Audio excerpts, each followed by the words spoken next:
Welcome to this recording.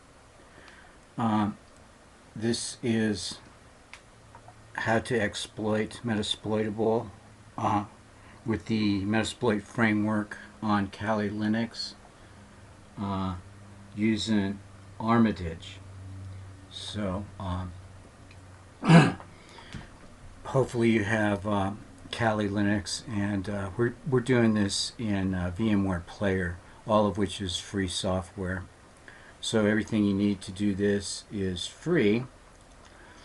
So first off, we're going to we're starting here with Metasploitable, and we're going to put a secret file in here to make sure that we're actually exploiting this box when we do our hack. So let's go ahead and put a file in here with some secret stuff. And we're using the cat command. We're going to call this file top secret. And I'm going to put in here that the username and password for this distro, just to get it in this video. And the username password combination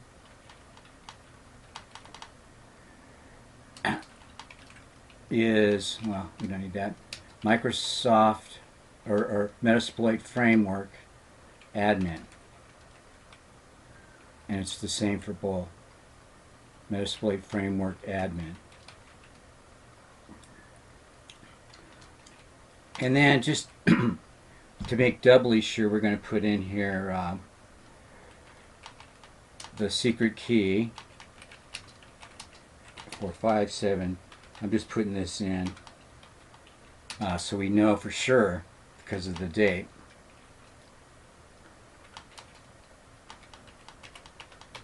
Is 12345. Okay. So we're done, so we can hit Control D to exit out of there.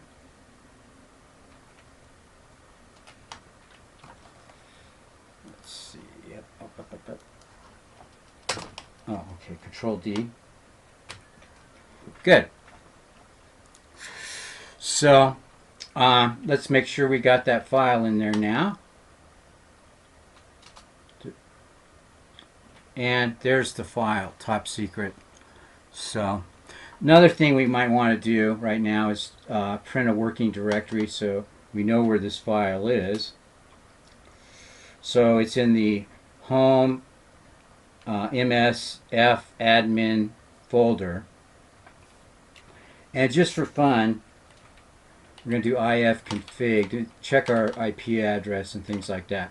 Now, if you're doing this on a network, you're either going to have to reboot this or refresh your IP address. So you can do that. Let's say you pause it and you didn't want to reboot it. This thing boots up really fast, but there might be some reasons for doing that. You may not want to reboot it. You just do sudo dh client -r, and that will release your IP address.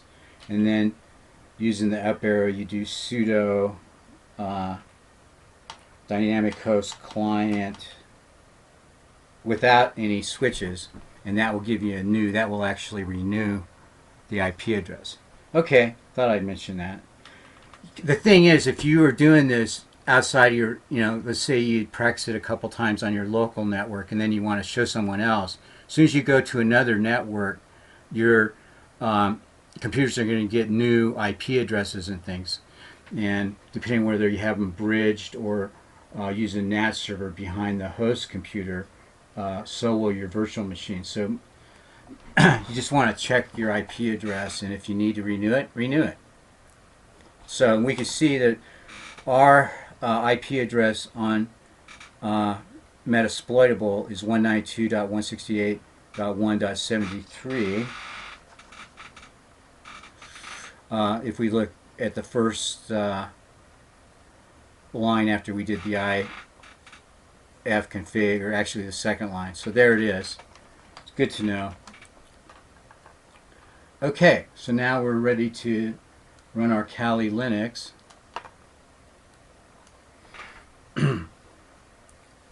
So we're gonna boot this up, and it's boots surprisingly fast.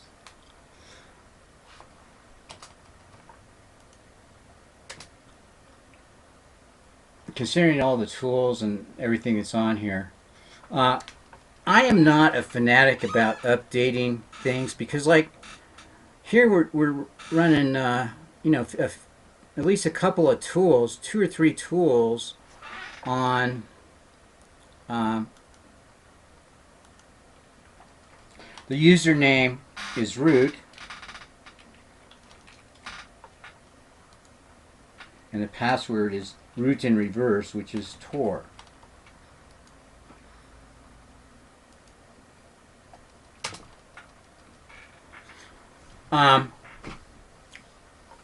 Because when you update things, you can break things easily. I mean, you can update the Armitage GUI framework for the Metasploit framework, but then you also have the Metasploit framework, and then you also have your operating system, and then you have Metasploitable, which is the machine you're going to exploit. So if you get things working, you can update it if you update it at your own peril. That's all. I guess that's what I'm trying to say. Now I could go ahead and start Armitage, but I'm going to get an error message. So if you just went ahead and let's show you where it's at. You go into Kali Linux, Exploitation Tools, and right below Metasploit you'll see Network Exploitation. I could click this now, but I'm going to get an error message because some services have to be started. So don't worry about this if you forget to do it, because it'll tell you. But I'm just going to go ahead and get it out of the way now. So we'll go Service, Postgres, QL, Start, and it'll let you know if you misspelled it. And then I'm going to go Service, Metasploit Start.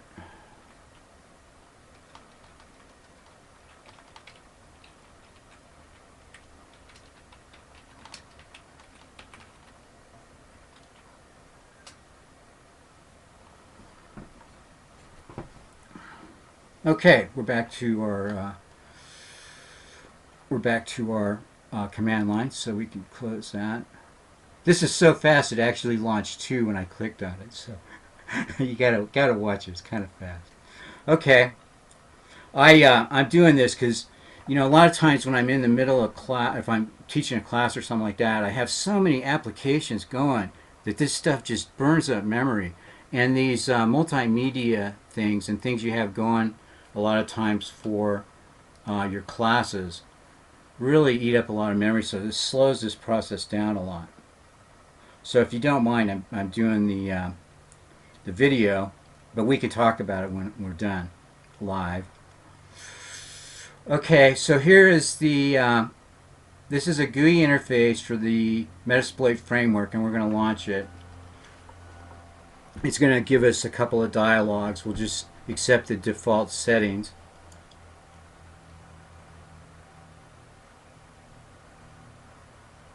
There it goes. Okay, now connect. Click yes on Start Metasploit.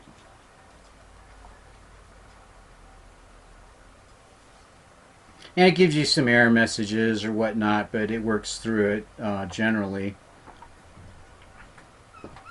Got my fingers crossed here. Hopefully it'll work through it.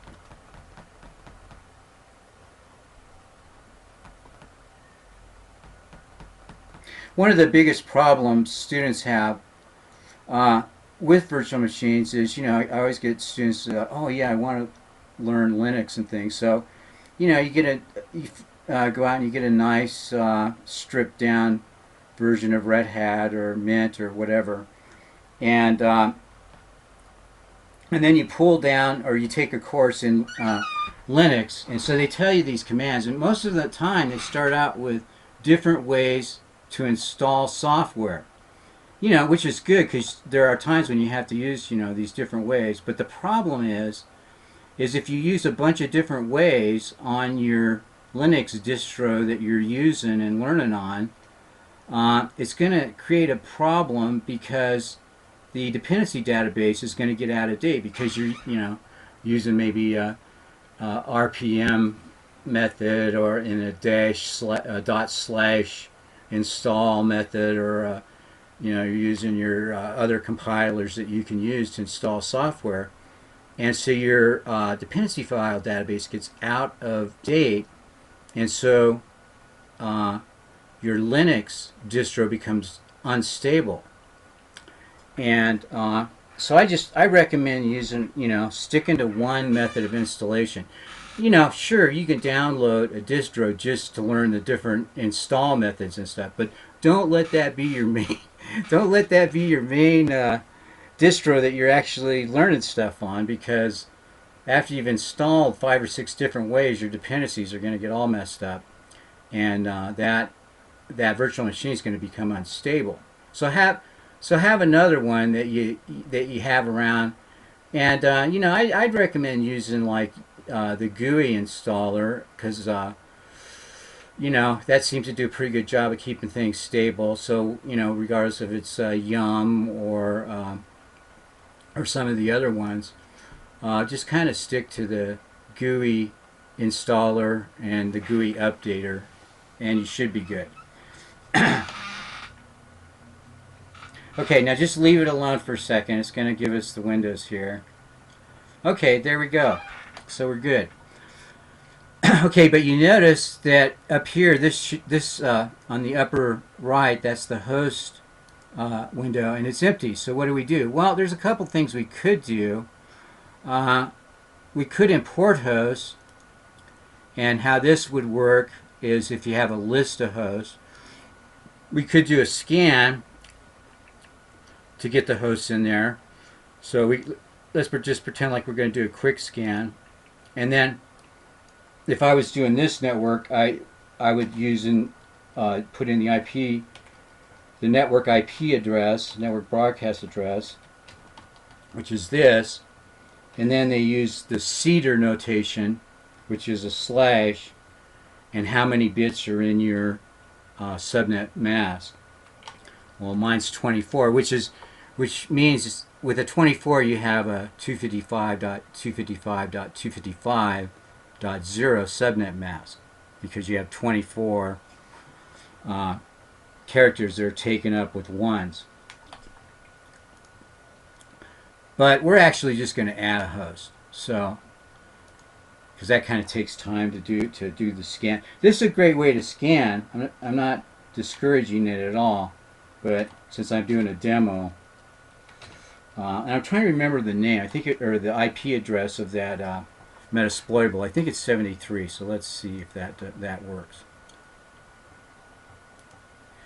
Okay, so it's added. Now a lot of times it'll add it even if you type it in wrong, but it'll show up bad if you scan it. Now again, we could use a lot of different scans, but we're just going to do the automated scan by right-clicking and hit scan. So that's going to go through and scan. What's nice about the Armitage GUI is it lets you keep track of your command line commands down here in the bottom. Could actually move it up with just a tad so you can see it better. So I'm not saying not to use the command line, and you need to learn it, but the good thing about it is you can use this GUI and still look at the commands and things, so it's not like you're not learning it. So I mean, it shows you all the commands, and then as we get going here, you'll see it keeps track of the various exploits we've opened and things too. So we're going to do that in just a minute. Now you'll note as it was scanning this, it detected the operating system, so it gave us this nice little penguin graphic there. We started out, it was of course just a host. It didn't know what it was, but as it's going through the scan, it's learning about it. So it learned that it's a Linux box, so it gives us that nice little graphic.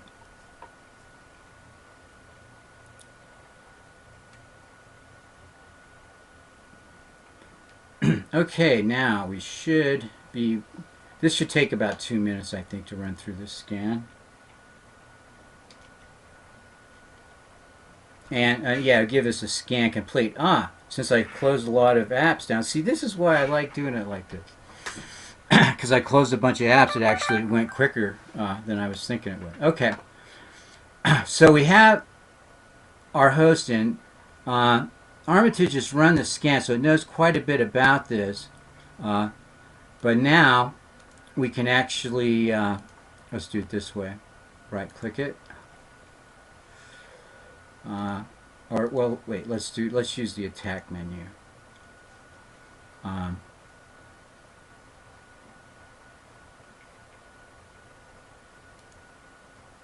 Okay, so we're going to find attacks. And this should take a couple minutes too. Now this is kind of, again, you know, if you're actually doing this, this is where it might be a good idea to run nmap and do it slower, because if target networks have IDS or IPS, this is going to send out all kinds of alarms. So now you should see an attack menu, and if we right click this, sure enough we have attacks. So let's look at some of these attacks. You can individually select these attacks. So under the FTP server on this host, we have it's found to be vulnerable to several of these attacks. HTTP has much, and you can go down here and see more. Now after you get running these, see, this one has a lot. HTTP has a lot of attacks you could run. When you get to the very bottom of the list, check exploits. So if you're in the middle of running them and you forget which ones you've done, or what attacks are valid, you can click check exploits, and it'll check for whatever vulnerable service, just those exploits, and refresh that list.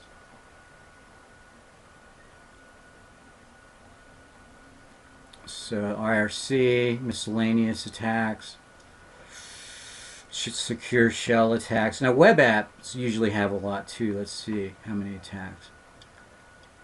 Well, again, quite a few. This is why web server security is so important. If you don't have your server patched, can I get down there? Okay. Yeah. So what is that? 6 menus of attacks. So yeah, quite a few. Very important to secure your web server there. Samba attacks. A couple of those. The server attacks. Telnet 1. And some of these other services have 1 or 2. FTP has a good bit, maybe 5. Now we could go through and try all those attacks, but we're just going to do a Hail Mary attack. Now I don't like the name Hail Mary because it implies, oh, when you've run out of everything else, pray. But in this case, what it means on this menu is try it, try all the attacks. And the reason I don't like that is because you should, what's the harm in praying first? I mean, don't wait till you're, like, just you're out of hope, then pray. So. But anyway, let's go ahead and do this. And again, this is kind of a noisy, if you're on a real sensitive network, this is going to really set off a lot of alarms and things. So keep that in mind. Don't use this attack if you're on a network that has a well configured IDS or IPS. Or you could use it, just be aware you're going to set off a lot of alarms.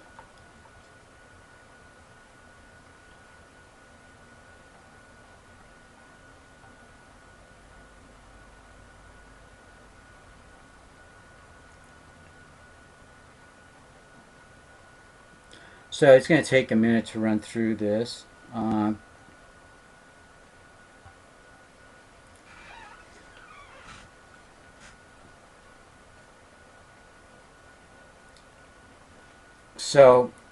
the great thing about Kali is you have all these.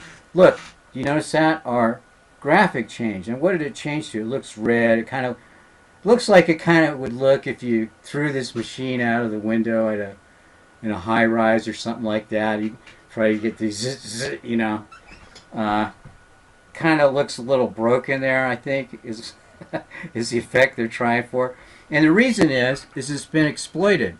Now we're going to let it list the sessions that we can exploit here, and you can see it counting down. So, and it should give us a little printout of what sessions it listed. Yeah, okay. So we should have at least several shells. It looks like 7 of them. So let's go ahead and try it. Now to use those shells, what we have to do is we have to again right click, and there they are. There's is there 7? 1, 2. Yeah, it looks like. Yeah, it looks like there's 7. So we could try different ones, and to try it, you just click Interact. Now let's see what this one is. It'll give us a new tab at the bottom there. So I'm going to put Print Working Directory to see where we are. Now this first one, a lot of times the directory which hosts your web sites and your web servers has restrictions on it and things like that. So since we have so many, I'm going to start out with one that doesn't start us out in the www directory just because of permissions and things. So let's try 4. Let's see where 4 starts us out. And see, we can still go back to the www directory. So we're going to print working directory again. That's good, but let's see if we can find something else. Let's see, that was 4. Is that 4? Yeah, okay, let's do another one. Let's try 3.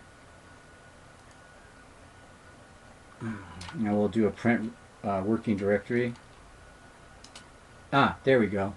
That's kind of what I wanted, because now we're at root, so we don't have to do a lot of spelunking through the file system to get over to where that top secret file is.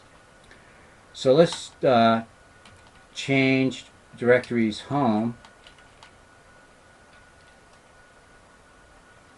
Now we could print working directory to, yeah, we're in home.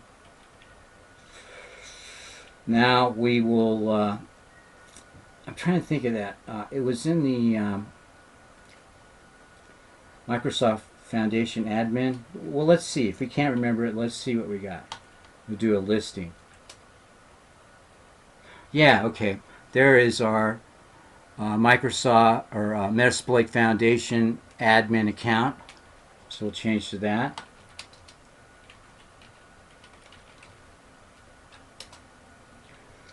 Okay, now we should see that top secret file in here. Let's see if we do. There it is, top secret. So let's get our secrets and get out.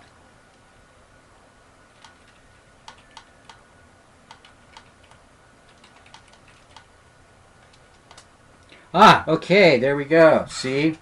Now we have the username and password and the secret key for the day.